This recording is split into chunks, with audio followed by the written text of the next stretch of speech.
એક બહુ જ સરસ નાનું એક પઝલ છે કે એક કંપનીમાં બે કેન્ડિડેટ જોબ માટે ગયા.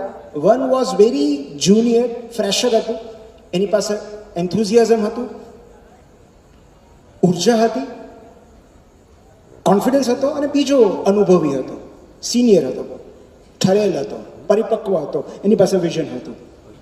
આ બંને જણ લિફ્ટમાં એક કંપનીના સીઈઓ સાથે ભેગા થઈ ગયા અને લિફ્ટની અંદર બંધ થઈ ગયા. મતલબ the lift was going up. Now the question is, આ બંનેને ખબર નથી કે હી ઇઝ ધ સીઈઓ. પહેલાને ખબર છે કે આ બંને કેન્ડિડેટ છે. Who will get selected?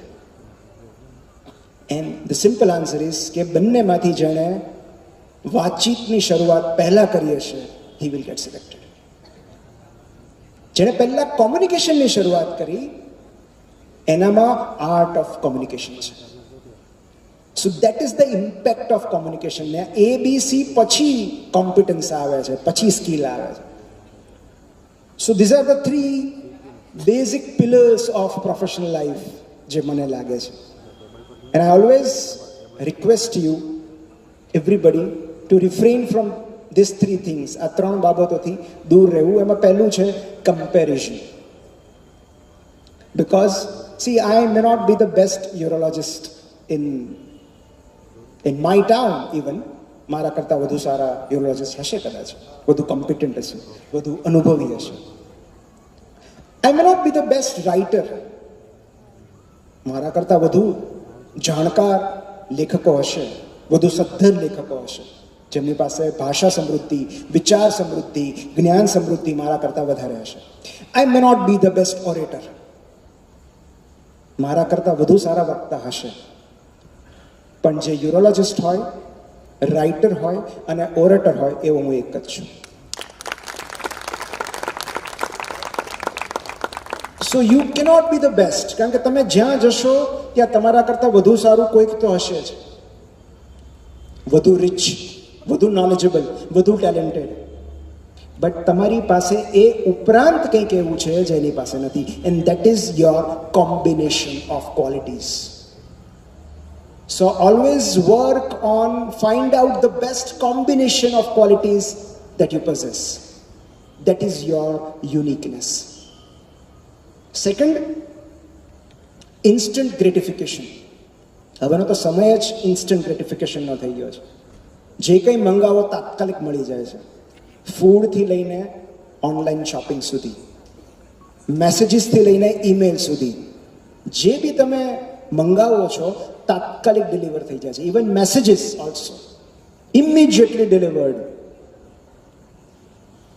પણ real success is offline. Insta પર 1 મિલિયન ફોલોઅર્સ હોવાથી તમે સફળ નથી બની જતા. Real success is always offline. અને એક બહુ જ સુંદર કોટ છે. એનો મતલબ એમ નથી કે સપનાઓ ન જોવા. Always have ambition, but give your self a little more time.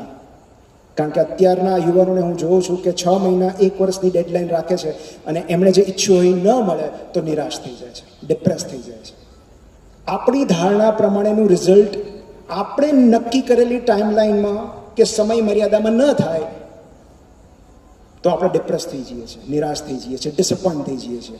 So there is a beautiful quote that you will always overestimate what you can achieve in 1 year and you will always underestimate what you can achieve in 10 years. આપણને હંમેશા એવું લાગે છે કે આવતા વર્ષે આટલું હું કરી નાખીશ, અને જેટલું આપણે કરી શકીએ એના કરતાં અનેક ગણું વધારે આપણે ધારેલું હોય છે, અને માટે આપણે જેટલું ધારેલું હોય છે એટલું આપણને નથી મળતું, because we are over estimating it. પણ આજથી 5 વર્ષ પછી, 10 વર્ષ પછી જો એક કન્સિસ્ટન્ટ એફર્ટ્સ આપણે મૂકતા રહીએ તો આપણને કેટલું મળી શકે, આપણે ક્યાં પહોંચી શકીએ એની આપણને કલ્પના જ નથી હોતી, કારણ કે આપણે એને અંડર એસ્ટિમેટ કરીએ છીએ. And third thing, information overuse. આટલી બધી માહિતીઓનો સંગ્રહ કરવા માટે આપણું મગજ બનેલું નથી. સો જો તમને અકારણ ઉદાસી લાગતી હોય, જસ્ટ ચેક કે તમે વધારે પડતું કંઈક કન્ઝ્યુમ તો નથી કરતા ને? OTT, screen, social media, news. Because human mind cannot handle so much of information. So don't be a consumer, be a creator. અને તમે તો you are the epitome of creativity. અમારે હમણાં જ વાત થતી હતી, હું એટલા બધા ક્રિએટિવ લોકોની સામે છું કે મારા માટે આ ધન્ય ક્ષણ છે. તમારી ક્રિએટિવિટી એનો થોડો ચેપ મને પણ લાગે એવી હું આશા રાખું. Strive for 3 things. આ 3 બાબતો માટે સક્રિય પ્રયત્ન કરજો. અને પહેલું છે gratitude. Because without gratitude nobody can walk ahead, nobody can go ahead. રોજ સવારે ઉઠીને ઈશ્વરનો આભાર માનવા માટે જ્યાં સુધી કારણ જડતું રહેશે ત્યાં સુધી આ જગત અને જીવન ગમતું રહેશે.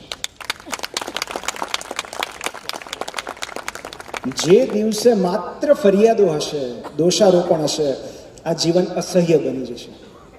અને માટે હું બધાને કહેતો રહું છું કે એક વાક્ય બાય ડિફોલ્ટ આપણામાં અંદર સેટ થઈ જવું જોઈએ, આપણા સેટિંગ્સમાં. નો મેટર વોટ હેપન્સ, આ વાક્ય બાય ડિફોલ્ટ આવવું જોઈએ, માતાજીની કૃપા. કારણ કે રોજ સવારે આપણે જાતને એ રિમાઇન્ડર આપવું પડશે કે આપણે ખરેખર કેટલા નસીબદાર છીએ, કેટલા લકી છીએ. અને એની માટેના આપણને અસંખ્ય કારણો મળી જશે.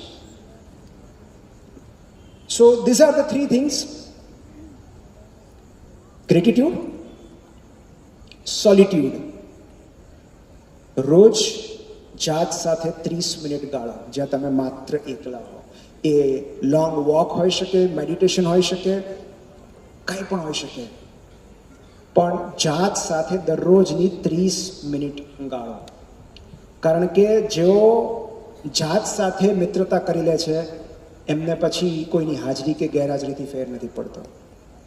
And the કોમનેસ્ટ deficiency that I encounter is, લોકો કહેતા હોય છે કે હું એકલી નથી રહી શકતી, હું એકલો નથી રહી શકતી.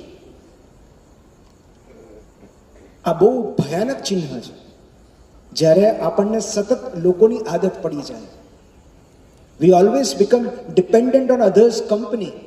And that's why the biggest independence is solitude. એકાંતથી વધારે મોટી સ્વતંત્રતા બીજી કોઈ નથી. જો તમે એક ખૂણામાં શાંતિથી બેસીને 30 મિનિટ પોતાની જાત સાથે ગાળી શકો તો તમે માસ્ટરી અચીવ કરી લીધી છે. Start with just 30 minutes. હું વિપશ્યના કરવાનું નથી કહેતો. Just 30 minutes a day spend only with yourself. ધીરે ધીરે તમારી બિહામણી જાત કેટલી બધી સૌમ્ય થતી જશે, કેટલી તમારી મિત્ર બનતી જશે એ તમને ખ્યાલ નહીં આવે. And third thing is laughter. જે માણસ હસી નથી શકતો એ સૌથી દરિદ્ર છે. સો બને ત્યાં સુધી these are the 3 things that everybody should strive for. લાસ્ટમાં control 3 things: anger, grid and last. કારણ કે સામાન્ય રીતે આ 3 જ માણસનું પતન નોતરતા હોય છે. So if you can achieve mastery over your anger, over your greed and over lust. કારણ કે ગુસ્સામાં બોલાયેલા શબ્દો ક્યારેક વિનાશ સર્જે છે, ક્યારેક પ્રોફેશનલ લાઈફમાં વિનાશ સર્જે છે, ક્યારેક પર્સનલ લાઈફમાં. લાલચમાં આવીને કેટલા બધા બરબાદ થઈ ગયા એ મારે કહેવાની જરૂર નથી. અને વાસના, એક રેપ્યુટેશન બિલ્ડ કરવા માટે વર્ષો લાગી જાય છે અને ગુમાવવા માટે કેટલીક નબળી ક્ષણો જ પર્યાપ્ત હોય છે. લાસ્ટલી, થોડા સમય પહેલા મેં વન્ડરફુલ આર્ટિકલ વાંચ્યો હતો. It was all about parental narcissism, how to raise successful and miserable kids.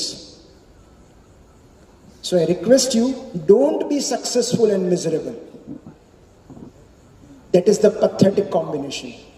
એક દુઃખી ડોક્ટર દુઃખી એન્જિનિયર, દુઃખી બિઝનેસમેન, દુઃખી આંત્રપ્રનોર, દુઃખી CEO બનવા કરતાં એક સુખી નોકરિયાત બનવું અનેક ગણું સારું.